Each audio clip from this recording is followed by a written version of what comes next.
Assalamualaikum dan salam Sarawakku sayang. Buletin UKAS edisi tengah hari 25 Mac 2021 bersama saya Lia Amira Anarigos. Berita utama, Kerajaan Sarawak sentiasa menggalakkan lebih ramai rakyat untuk berkecimpung dalam bidang keusahawanan. Ia dijelaskan Menteri Muda Pembangunan Usahawan Perusahaan Kecil dan Sederhana Sarawak, Datuk Muhammad Naruddin Majais semasa merasmikan gigit rangup Kukis Sendirian Berhad di Metro City Kuching pada Rabu. Dalam majlis itu, beliau menyatakan kebanggaannya kepada syarikat tempatan itu kerana berjaya mengusahakan perniagaan berdasarkan digital ekonomi selaras dengan hasrat kerajaan negeri. Yang pokoknya tadi fully automated, modern teknologi dan marketingnya pakai digital dan e-commerce. Jadi tentulah salah satunya entrepreneurship, cara yang digalak oleh kerajaan negeri supaya beliau muda macam ni waktu mencebur diri dalam bidang perniagaan dan menggunakan cara moden dan membuat promosi advertisement dan sebagainya secara menggunakan platform baru, iaitu platform digital dan e-commerce. Dalam pada itu, beliau turut menggalakkan usahawan muda di Sarawak untuk mengikuti jejak langkah syarikat Gigit Rangup untuk menjadi usahawan berjaya. Syarikat tersebut telah berjaya membantu ejen atau stokis di bawahnya yang kebanyakannya terdiri daripada suri rumah sepenuh masa. Berita seterusnya, sebanyak 7 cek projek kecil luar bandar MRP telah diserahkan kepada tuai rumah dan 1 peruntukan dari unit hal ehwal agama-agama lain Unifor kepada Gereja St. John Chapel Saih Putih Niah berjumlah keseluruhan RM128,000. Menteri Muda Wanita, Keluarga dan Pembangunan Kanak-Kanak yang merupakan Ahli Dewan Undangan Negeri Adun Bekenu, Datuk Rozi Yunus menyerahkan cek tersebut di Pejabat Pusat Khidmat Dun Bekenu pada Selasa.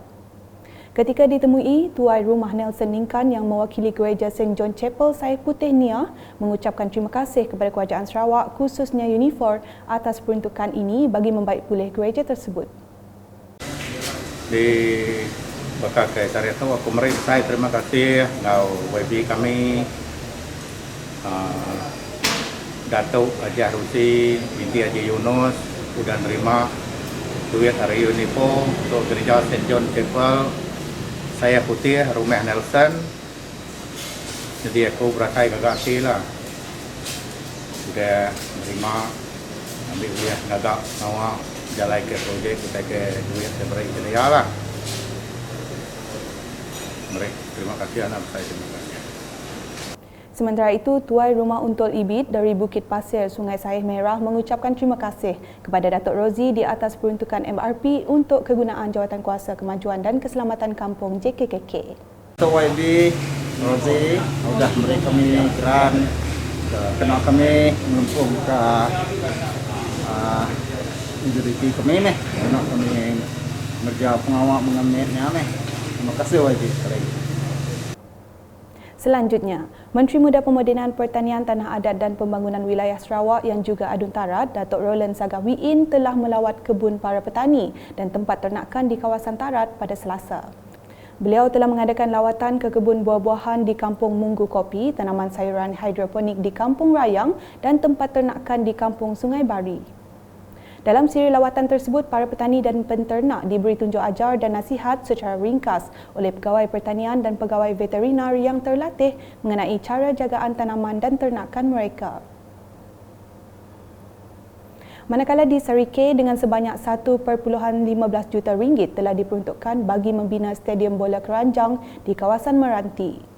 Peruntukan menerusi projek transformasi luar bandar RTP Adun Repok Datuk Seri Huang Tiong Si itu terbahagi kepada RTP 2018 dan RTP 2020 masing-masing berjumlah RM500,000, manakala peruntukan bagi projek RTP 2021 ditambah sebanyak RM150,000. Datuk Seri Huang yang meluangkan masa meninjau perkembangan projek pada Rabu berkata, pelaksanaan projek tersebut sebagai usaha memperkasakan sukan bola keranjang bahagian Sarike. Di Dun Kabung pula, wakil rakyatnya Muhammad Cikadir sentiasa komited memastikan setiap penduduk di kawasan itu menikmati kemudahan bekalan air bersih. Pada Isnin, Adun Kabung itu bersama pihak Jabatan Bekalan Air Luar Bandar Jebab Saratok telah memantau kerja penyaluran air di Simpang Nyabor pada Isnin untuk manfaat penduduk khasnya di Kampung Gerigat. Usaha ini untuk mempercepatkan impian penduduk di Kampung Gerigat mendapatkan bekalan air bersih. Seterusnya di Julau, hasrat penduduk rumah Japok Ngabong di Nanga Mujuk mendirikan rumah panjang baharu menjadi lebih mudah dengan bantuan adun meluan Roland Duat Jubin. Beliau sebelum ini membantu penduduk rumah panjang tersebut meratakan tapak rumah panjang baharu menerusi projek transformasi luar bandar berjumlah RM50,000. Penduduk juga telah menyiapkan projek tersebut secara gotong royong bermula 26 Januari lepas. Roland Duat pada Selasa telah meninjau perkembangan projek yang sebelum ini dijadualkan siap pada 26 April 2021. Sementara itu, Tuan Rumah Japok Ngabong mewakili penduduk rumah panjangnya merakamkan penghargaan kepada Kerajaan Sarawak, khususnya Roland Duat di atas sumbangan membantu menyediakan tapak rumah panjang baharu itu. Bagi kau Japok anak ngabuang dari rumahku itu, aku beri terima kasih dengan kerjaan JPS sudah mengenal ke projek itu hari awal di Roland Duat sudah mengenal projek 50,000 buat tabak aku tu ambil kendua aku rumah.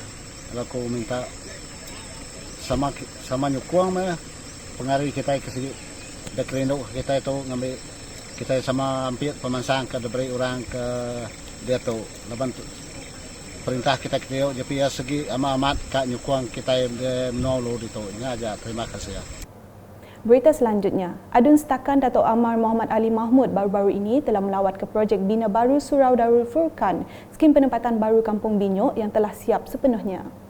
Projek yang menelan kos sebanyak RM500,000 itu merupakan peruntukan khas 2019 Kerajaan Sarawak. Semasa lawatan, beliau telah diberikan perincian berkenaan penambahbaikan surau tersebut oleh Ketua Kaum Kampung Binyuk Zamri Mohi dan pihak ahli jawatankuasa AJK Surau.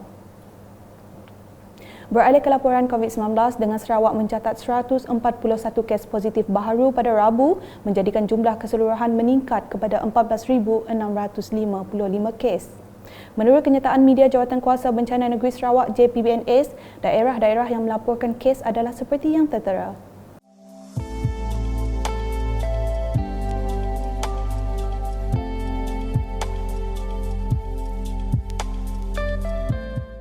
Dalam pada itu, JPBNS telah mengisytiharkan kluster baharu di daerah Serian iaitu kluster Cupak. Manakala kluster Geronggang Sibu tamat setelah tiada kes baharu dikesan dalam tempoh 28 hari. Sementara itu, JPBNS turut memaklumkan sektor spa, refleksologi, pusat urutan kaki PUK dan pusat karaoke dibenarkan beroperasi semula bermula 27 Mac 2021.